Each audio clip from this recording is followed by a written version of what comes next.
Hi there! I'm so excited you're here for today's video. We are going to be creating this cutie patootie little card with a heart window. I'm featuring the Unity Stamp Company Flock Talk stamp set for a very sweet, heartfelt card for somebody who is having a tough time. So stick around and let's assemble this card. I'm using the Flock Talk stamp set from Unity Stamp Company. Unity has added clear stamps to their lineup. This stamp is actually available in both red rubber and clear stamps, so you have your choice on whichever you prefer. Today I'm using the clear, and since this might be new for some of us out there, there's a little tip I want to give you in prepping your stamps before you start stamping. Some inks will kind of cool up or not stamp as crisp the first time out. So I just take a white eraser and go over each image and then wipe that away. That'll just erase any of the manufacturing film that's on those stamps, and then you'll get a nice crisp image when you stamp. Now I'm using a stamping platform and lining up all my stamps in a line. I just kind of want to get an idea of how these are going to fit on my card and getting their order kind of set up. So I'm happy with these four, and then I'm just going to come in and start stamping. I am going to be coloring these with Copic markers, so you want to make sure you use a Copic marker friendly ink.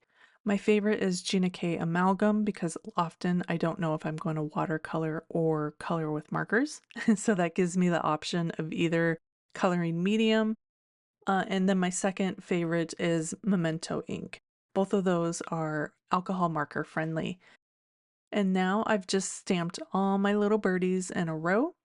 This is going to be my front panel for the front of the card. Now I want to stamp this one little sad birdie on the inside of my card.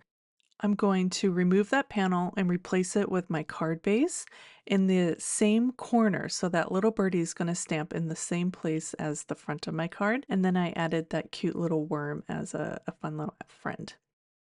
Next, I'm going to stamp my sentiment. This sentiment read, "I feel for you," but I wanted to send this card from my husband and I. So I'm just switching out the sentiment a little bit.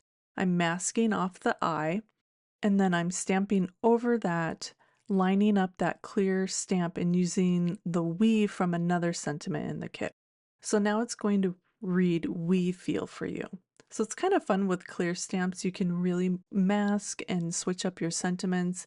Makes it super easy because you can see through that stamp and line it up. Next, I'm just going to fold my card base in half. And then I die cut my panel, but my suggestion would be not to die cut it quite yet. We want to make sure that that panel is lining up perfectly with the front of your card. So die cut that later. You can do the heart cutout like I just did.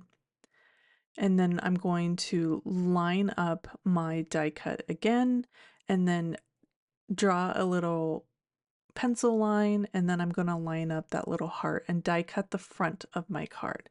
And now those will line up and then give me a peek to the inside little birdie. Isn't he just so sweet? Now at this point you could cut down your front panel. I'm using the scallops and rectangles nesting dies. And then you're going to pop that up over your heart window, pop up your sentiment that I've die cut with the scalloped and stitched sentiment dies. And then I colored everything with Copic markers. And then I slipped in that die cut heart through the window and over the stamped birdie on the inside. And then that finished off the entire card. So when you open it up, you get a little peek at that cute birdie on the inside. So your front of your card kind of moves to the inside of your card. I will have all the supplies linked in the description of this video and on my dollhouse-designs.com blog if you have any questions or a sweet comment, post below. Thank you for creating with me. Be sure to like and subscribe to catch all my video tutorials. I hope you're inspired, and I'll see you next time.